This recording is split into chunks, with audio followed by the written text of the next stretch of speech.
ये जो आज विडंबना है इसको बदलने की आवश्यकता है। और राजनीति में साम दाम दंड भेद सब चलते हैं, उसको जीतना है। जीतने के लिए जो जो चीजों की आवश्यकता थी वो करता है। इससे भी निचला स्तर आया हुआ है। वैश्यावृत्ति का प्रयोग चुनाव को जिताने में किया जा रहा है। मैं बहुत कड़वी बात आपके बीच में इस पंचायत में खड़ा होकर के कह रहा हूं। और बर्बाद हो रहे हमारे नौजवान। जो क्षेत्र चाहे पश्चिम उत्तर प्रदेश की बात हो चाहे हरियाणा, जो चरित्रवान माना जाता था, हमारे नौजवानों को बर्बाद किया जा रहा है। भाई हर्ष ढाका जी अभी बोल रहे थे यूनिवर्सिटी की ओर से, मैं तो कहना चाहता हूं सबसे ज्यादा आवश्यकता यूनिवर्सिटियों में काम करने की है, खास करके इस नशे के ऊपर। और वो इसलिए हरियाणा में 2 यूनिवर्सिटियों का जो है आंकड़े छपे सर्वे के आधार पे, महिला विश्वविद्यालय की मैं बात कर रहा हूं। महिला विश्वविद्यालय की जो बाथरूम टॉयलेट्स बनी हुई थी उसके अंदर नशे के इंजेक्शन मिले। लड़कियों के विश्वविद्यालय में यदि नशे के इंजेक्शन मिल रहे हैं तो इन लड़कों की हालत क्या होगी आप समझ सकते हैं। एनसीआरबी की रिपोर्ट कहती है मेरे देश में 16 करोड़ लोग आधिकारिक रूप से नशे का सेवन करते हैं। 3 करोड़ लोग उत्तर प्रदेश में नशे का सेवन करते हैं। पूरे देश में 5 लाख करोड़ रुपए का कारोबार है नशे का, शराब का, जो वैध तरीके से जिसको सरकार मानती है, और 2 लाख करोड़ का अवैध है जिसको सरकार नहीं मानती। 2 नंबर में नशा होता है। मैं भी आंकड़े देख रहा था बैठा बैठा। 31 दिसंबर को हर आदमी जो है जश्न मनाता है कि नया वर्ष आएगा कल, और वो जो 31 तारीख की रात है, आप अंदाजा लगाइए आपके उत्तर प्रदेश में कितने करोड़ की शराब बिकी होगी।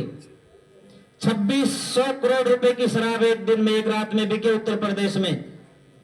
हालत क्या है इस मेरे देश की, जिसको ऋषि मुनियों का देश कहते थे। विश्व गुरु बनाने की संकल्पनाएं राजनेता अपनी घोषणाओं में करते हैं। हालत इससे भी ज्यादा बदतर हो चुकी है। 65,000 करोड़ रुपए का एक वर्ष का उत्तर प्रदेश का सिर्फ शराब से आमदनी है, जो आधिकारिक रूप से है।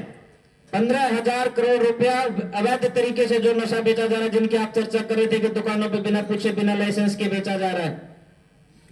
कौन लोग जिम्मेदार हैं? सबसे बड़ी जिम्मेदारी सरकार की होती है, उसके बाद इस समाज की जिम्मेदारी होती है। मैं आपको हरियाणा की तरफ लेकर के जाना चाहता हूं। विनोद जी ने एक बात की स्वामी इंद्रवेश जी की। स्वामी इंद्रवेश जी ने नशे के खिलाफ आंदोलन शुरू किया। 1912 में प्रारंभ किया आंदोलन। 1993 में बहुत बड़ी यात्रा निकाली।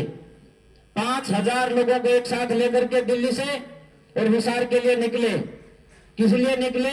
उस समय का वर्तमान, उस समय का मुख्यमंत्री, उसके दामाद की शराब की फैक्ट्री, उसके खिलाफ आंदोलन किया। 5,000 लोगों ने, सरकार के लोगों ने हमले किए, पुलिस ने अटैक किया, पर उसके बावजूद वो लोग चलते रहे। और उसका परिणाम यह निकला, 1 नवंबर 1996 को हरियाणा में शराबबंदी लागू हुई। आर्य समाज की बदौलत, सामाजिक संगठनों की बदौलत। परंतु जब सरकारें कमजोर हो जाती हैं और समाज अपनी जिम्मेदारी भूल जाता है तो दोबारा से वो चीजें प्रारंभ हो जाती हैं। हरियाणा में दोबारा से प्रारंभ हुई। जिस मुख्यमंत्री ने वहां बंद की, उसी का बेटा शराब की स्मगलिंग में जो है शामिल रहा। हमारे जैसे लोग चुप होकर के बैठ गए कि नहीं, हमारा उद्देश्य तो था शराब बंद हो जाए, शराब बंद हो गई, अब हम अपना दूसरा काम करेंगे। सरकारों को कानून की दृष्टि से बहुत सख्त होना पड़ेगा और समाज को सशक्त होना पड़ेगा अपने नौजवानों को बचाने के लिए। आप कह सकते हैं स्वामी जी सिर्फ शराब ही नशा है क्या? शराब नहीं नशा है। मैं तो वैसे कई बार कहता हूं, कहते भाई ये हरियाणा पंजाब का छोटा भाई है। मैं कहता हूं ये हरियाणा तो पश्चिम उत्तर प्रदेश का छोटा भाई है। पंजाब में उड़ता पंजाब एक फिल्म बनी, बर्बाद कर दिया पूरा का पूरा पंजाब नशे ने। और जो हरियाणा का पंजाब के बॉर्डर से लगता हुआ एरिया है, कोई घर नहीं बचा होगा जिसमें नशा नहीं करता होगा। आदमी तो बचा मिल सकता है। आज की एनसीआरबी की रिपोर्ट कहती है हर 5वां व्यक्ति शराब का या किसी न किसी नशे का सेवन करता है। और इसको आंकड़े को और ज्यादा संक्षिप्त कर रहा हूं, लगभग 90% हमारी माताएं बहनें शायद शराब या नशा नहीं करती। तो कितने बच गए?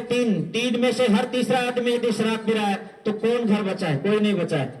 लेकिन दिक्कत यह है कि सरकारों की इसके ऊपर कोई चिंता नहीं, और वो इसलिए चिंता नहीं है, मैं किसी सरकार का आलोचक नहीं, उस दृष्टि से मैं कह भी नहीं रहा हूं। मैं इस दृष्टि से कह रहा हूं कि वो तो चाहते हैं कि आप लोग नशे में रहोगे तो अपने रोजगार की बात नहीं करोगे, अपने अधिकार की बात नहीं करोगे, इसका किसानी कौम की बात नहीं करोगे, नस्ल को और फसल को बचाने की बात नहीं करोगे। इसलिए आज आप लोगों को सख्त होने की आवश्यकता है। हरियाणा में शराबबंदी कब लागू हुई आपको पता होना चाहिए।